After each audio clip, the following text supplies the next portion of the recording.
चलिए, hello student, कैसे हैं आप सब। आशा करता हूँ अच्छे होंगे, स्वस्थ होंगे और आप सभी की प्रैक्टिस बहुत अच्छी चल रही होगी। प्रैक्टिस के साथ साथ आप अपने डिक्टेशन का अनुवाद जरूर कीजिए। तो चलिए, इसी के साथ हम अपनी आज की क्लास शुरू करते हैं। 100 शब्द प्रति मिनट गति, दिव्य प्रकाशन से, पेज नंबर 217। चलिए, रेडी, स्टार्ट। माननीय सभापति महोदय, सदन में हो रही आज की बहस में बहुत से सवाल उठाए गए हैं। कुछ सदस्यों का कहना था कि यदि गन्ने की पैदावार को कम कर दिया जाए तो धीरे धीरे इसके दाम बढ़ जाएंगे। मैं इस सुझाव से सहमत नहीं हूं कि पैदावार को कम करके गन्ने के दाम बढ़ाए जाएं। हम तो चाहते हैं कि देश में हर चीज की पैदावार बढ़े और साथ ही किसानों को उनकी पैदावार का पूरा पूरा दाम भी मिले। यदि किसानों को उनकी मेहनत के अनुसार दाम नहीं दिए जाएंगे तो खेती के प्रति उनका उत्साह कम होता जाएगा।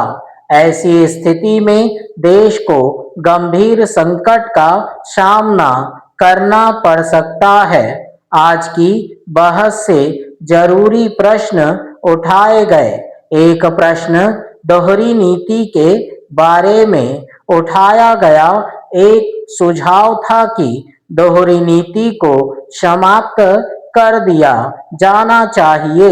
सभी सदस्यों ने इस बात को बहुत जोर देकर कहा क्योंकि यह बात ही ऐसी है। इस सदन के बहुत से सदस्य ऐसे क्षेत्रों से आते हैं जहां पर गन्ने की पैदावार बड़े पैमाने पर की जाती है और गन्ने का उत्पादन बड़ी मात्रा में होता है।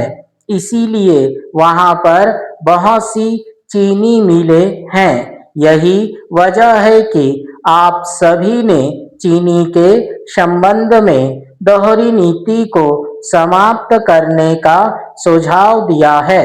वास्तव में कुछ समय पहले मेरा भी ऐसा ही विचार था, लेकिन बाद में मुझे इस संबंध में अपने विचार बदलने पड़े। मेरा तो यही कहना है कि यदि आप इस प्रश्न पर शांतिपूर्ण ढंग से मनन करें तो आपके विचारों में भी बदलाव आ सकता है।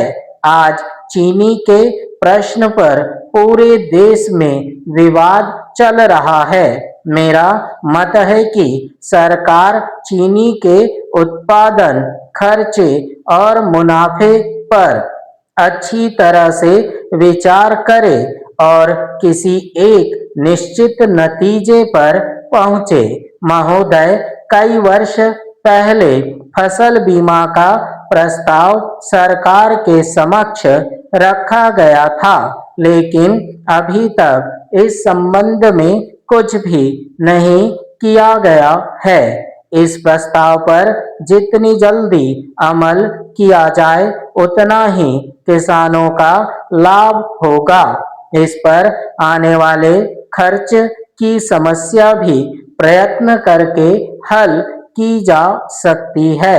आज स्थिति यह है कि जब किसान की फसल किसी कारण से नष्ट हो जाती है तो उसके पास खाने तक को कुछ नहीं रहता।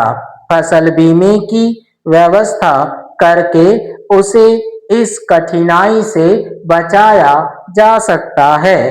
पैरा, सभापति महोदय, सभी जानते हैं कि हमारे देश में अधिकांश लोग खेती करते हैं, लेकिन फिर भी हम खेती के मामले में अभी तक आत्मनिर्भर नहीं हो पाए हैं। इसका कारण जो मैं समझता हूँ वह यह है कि हमारे देश में खेती के स्थान पर उद्योग को ज़्यादा महत्व दिया गया। मेरा निवेदन है कि खाद्यान्न की समस्या को सुलझाने की ओर हमें विशेष ध्यान देना चाहिए और इसके लिए अत्यंत आवश्यक है कि किसानों के लिए सिंचाई और अच्छे बीज की पर्याप्त व्यवस्था की जाए। ठीक है, तो चलिए ये रहा हमारा पहला डिक्टेशन 100 शब्द प्रति मिनट गति दीपा प्रकाशन से। तो चलिए अब हम अपना दूसरा डिक्टेशन करते हैं, पेज नंबर 217 और 218। चलिए रेडी स्टार्ट। माननीय उपाध्यक्ष महोदय, मैं आपका अत्यंत आभारी हूँ कि आपने मुझे इस माननीय सदन के समक्ष अपनी बात रखने का अवसर प्रदान किया है। सदन में इस समय जो बहस सत्ता दल और विरोधी दल के बीच में चल रही है वह बहुत ही महत्वपूर्ण और उपयोगी है, क्योंकि इस चर्चा का संबंध हमारे देश की आम जनता से है। पिछली सरकार ने आवश्यक वस्तुओं की जो वितरण व्यवस्था की है, मैं समझता हूँ कि उस पर इस सदन के सम्मुख विस्तृत रूप से चर्चा होनी चाहिए। देश के किसी हिस्से में कौन सी चीज समय पर नहीं मिलती है तथा आम लोगों को उनकी जरूरत की चीजें किस कीमत पर मिल रही हैं, इन सभी विषयों को सदन के सामने रखा जाना अति आवश्यक है। इस व्यवस्था में यदि कहीं कोई कमी रह जाती है या किसी राज्य को कोई वस्तु उसकी आवश्यकता के अनुसार नहीं मिल पाती है तो सरकार का यह कर्तव्य हो जाता है कि वह उन वस्तुओं की कमी को दूर करने के लिए आवश्यक कदम उठाए ताकि आम जनता को किसी प्रकार की कठिनाई का सामना न करना पड़े। पैरा उपाध्यक्ष महोदय, मैं इस सदन के सदस्यों से यह निवेदन करना चाहता हूं कि वे अपने क्षेत्र की समस्याओं को इस सदन के समक्ष प्रस्तुत करें ताकि सरकार को भी पता चल सके कि किस क्षेत्र में समस्या और उस समस्या को किस प्रकार दूर किया जाए। मैं अपने अनुभव के आधार पर यह कह सकता हूं कि बिहार में पिछले चुनाव में बड़े स्तर पर गड़बड़ी हुई है।